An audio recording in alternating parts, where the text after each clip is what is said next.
এবার খালে জাল ফেলে সংসদ সদস্য আনোয়ারুল আজিম আনারের খণ্ডিত লাশের সন্ধান। তৃতীয় দিনে শনিবার কাশীপুর থানার বগজোলা খালে অভিযান শুরু করে কলকাতা পুলিশের সিআইডি বিভাগ। দুর্যোগ ব্যবস্থাপনা বিভাগের দক্ষ দলের সমন্বয়ে প্রায় 1 কিলোমিটার এলাকা জুড়ে চলে তল্লাশি। পরিষ্কার করা হয় খালের কচুরিপানাও।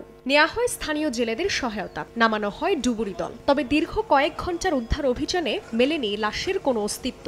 এমনকি খণ্ডিত মরদেহ বহনের জন্য ব্যবহৃত প্লাস্টিকের ব্যাগের অস্তিত্ব খুঁজে পাওয়া যায়নি।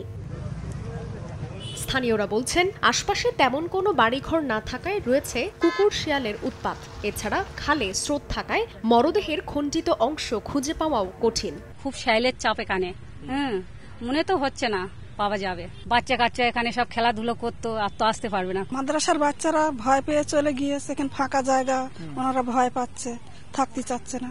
সিআইডি বলছে, লাশের কোনো অস্তিত্ব অথবা আলামত না পাওয়া পর্যন্ত অভিযান চলবে। এদিকে হত্যা মিশনের অন্যতম সদস্য কসাই জিহাদকে রিমান্ডে নিয়ে জিজ্ঞাসাবাদ করছে পুলিশ। রহস্য উদ্ঘাটনে সব ধরনের চেষ্টা চালিয়ে যাওয়ার কথা জানিয়েছেন তারা। হত্যার ঘটনাস্থল থেকে সংগ্রহ করা আলামতের ফরেনসিক পরীক্ষায় আরও তথ্য পাওয়ার আশা করছে সিআইডি। জান্নাতুল সাদিয়া, সময় সংবাদ।